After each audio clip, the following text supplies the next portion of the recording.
Na tukirudi katika kaunti ya Mombasa, ni kwa wadau wa sekta ya utalii wamefurahishwa na hatua ya taifa la Ufaransa kuondoa tahadhari za raia wa taifa hilo kuzuru maeneo tofauti humu nchini.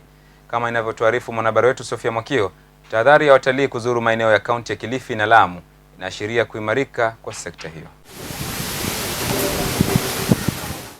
Sekta ya utalii ni mojawapo ya sekta muhimu zinazochangia pakubwa katika kuimarisha uchumi wa taifa hili.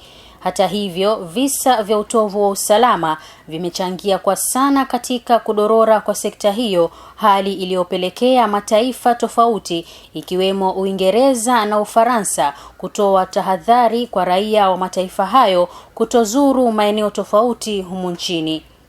Mkurugenzi mtendaji kutoka Kenya Association of Hotel Keepers and Caterers, Sam Ikwaye, amesema hatua iliyochukuliwa na taifa la Ufaransa inadhihirisha kuimarika kwa sekta hiyo pamoja na imani walionayo katika taifa hili, na akaongeza kwamba waziri wa utalii Najib Balala anapaswa kushirikiana na wadau wote wa sekta hiyo.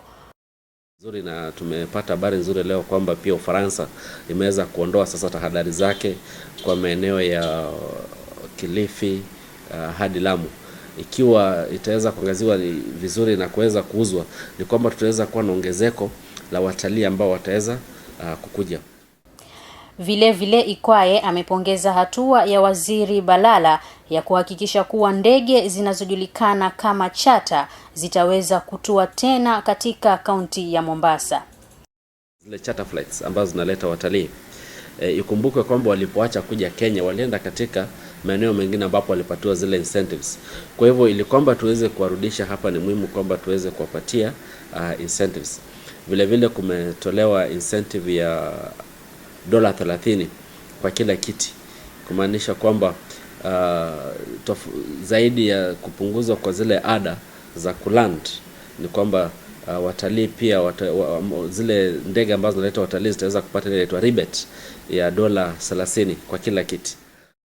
Wakati huo mdau huyo amesema kuwa taifa la Kenya kujinyakulia tena kwa mara ya pili tuzo la kuwa taifa bora la kutalii ulimwenguni katika tuzo za World Travel Awards ni ishara kuwa utalii wa taifa hili ni bora.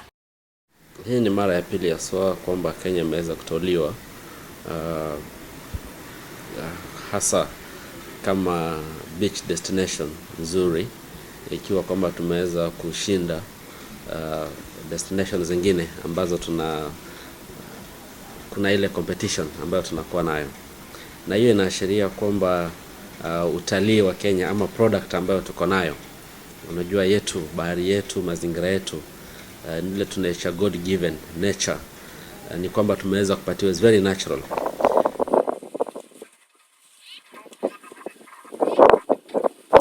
Sofia Mwakio, Pwani TV.